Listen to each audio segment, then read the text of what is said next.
Asylum Justin Malamar for Revolution News here at the Library in Archives, Canada, where the Emergency Act inquiry is taking place at.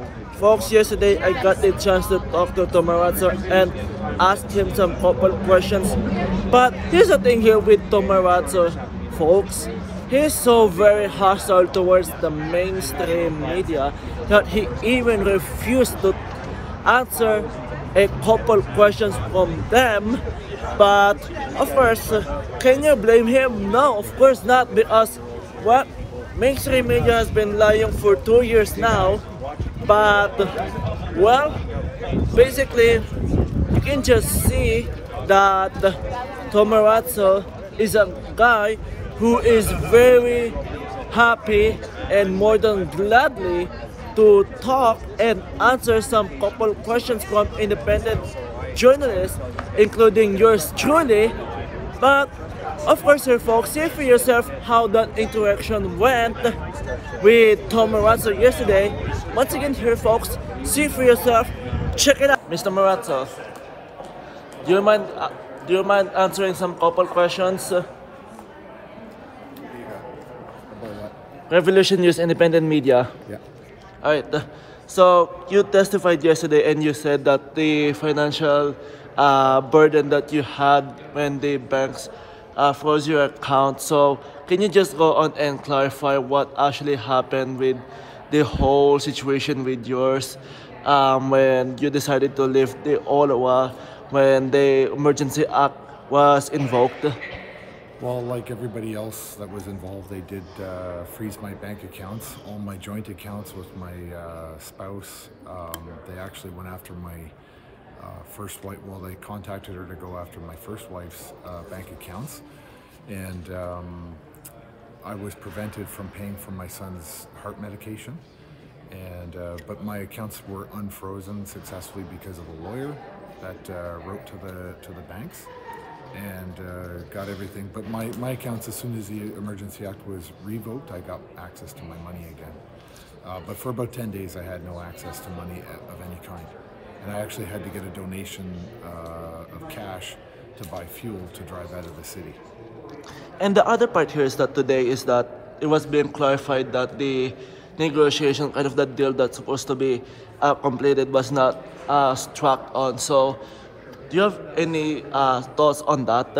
Sorry, on which part of it? The supposedly deal with the city about the emergency, kind of, you know, the kind of negotiation that you guys tried to put under the table with city officials, with the governments.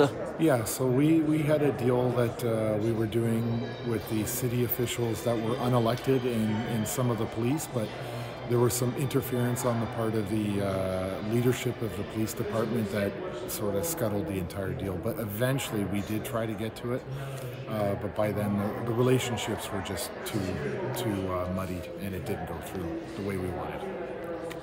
And I'm just gonna go to my last two questions here, Mr. Marazzo. First and most all, kind of Inspector Bowden of the OPP said that his report was ignored by the federal government. So what can you say about the report? Kind of feel that the deal was being ignored by the government. Yeah, it was kind of shocking to us that they would ignore his recommendation. He's a known expert in that field, but he's not a politician, and it was a political decision. It wasn't a correct decision, I think.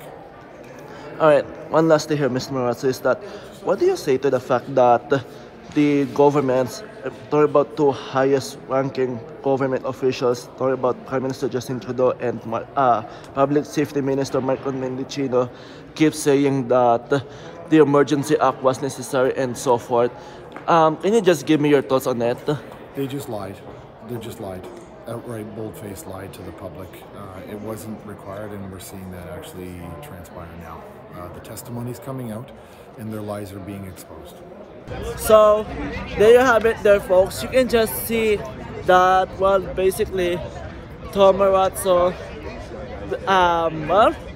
more than gladly gave his answer when I asked him some couple questions, and he stopped by, and well, of course, you can just see that, well, he even said on his interview with William Diaz of Rebel News on Rebel News live stream that, well, he would not give mainstream media any sound bites.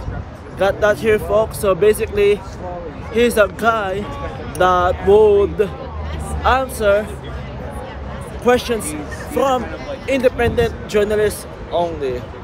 For Revolution News, I'm Asylum Justin Villamor.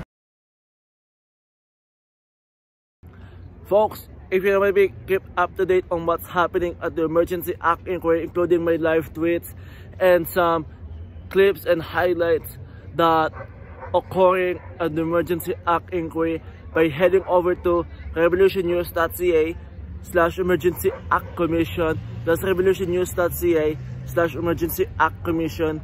And of course, here, folks, while you're there, please head over to donorbox.org/Emergency Act Commission. That's donorbox.org/Emergency Act Commission. And of course, here, folks, if you could chip in a buck or two, that will be greatly appreciated, as it will help me cover my travel expenses, including my expenses on food, as bringing you these stories doesn't come for free. Thank you so much.